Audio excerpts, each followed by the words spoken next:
Olympics హాకీలో final చేరాలన్న భారత జట్టు ఆశలకు జర్మనీ గండికొట్టింది. హోరాహోరీగా సాగిన సెమీఫైనల్లో ఇండియాపై 3-2 తేడాతో గెలిచి జర్మనీ ఫైనల్కు దూసుకెళ్లింది.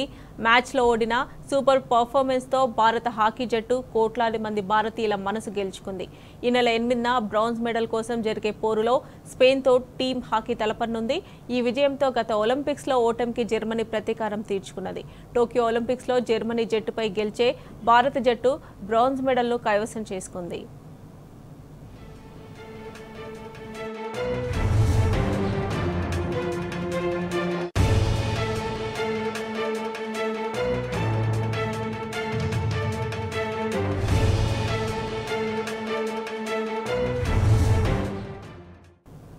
ఒలింపిక్స్ హాకీ సెమీస్లో సమఉజ్జీలైన భారత్ జర్మనీ జట్ల మధ్య పోరు చివరి వరకు ఉత్కంఠగా సాగింది. మ్యాచ్ తొలి క్వార్టర్లోనే కెప్టెన్ హర్మన్ ప్రీత్ సింగ్ చేసిన గోల్తో భారత జట్టు ఆధిక్యంలోకి దూసుకెళ్లింది.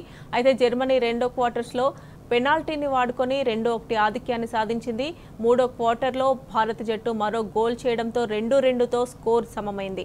అయితే చివరిదైన నాలుగో క్వార్టర్లో చివరి నిమిషాల్లో చేసిన గోల్తో జర్మనీ విజయం ఖాయం చేసుకుంది. భారత జట్టు ఎంత ప్రయత్నించినా మరో గోల్ చేయలేకపోవడంతో జర్మనీ 3-2 తేడాతో విజయం సాధించి ఫైనల్కు దూసుకెళ్లింది.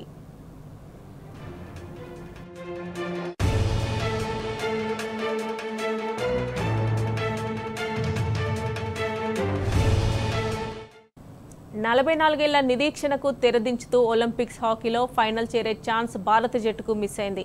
వరుస విజయాలతో సెమీఫైనల్కు దూసుకెళ్లిన హాకీ జట్టు జర్మనీ చేతిలో ఓటంతో నిరాశపరిచింది. 1980లో హాకీ గోల్డ్ మెడల్ సాధించిన భారత జట్టుకు మళ్లీ ఇన్నాళ్లకు ఆ సువర్ణ అధ్యాయాన్ని మరోసారి లిఖించే అవకాశం దక్కింది.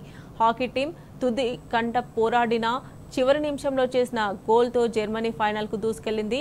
మరి టోక్యో ఒలింపిక్స్ వలె భారత జట్టు బ్రాంజ్ మెడల్ గెలుస్తుందా లేదా అనేది ఈ నెల 8న తేలనున్నది.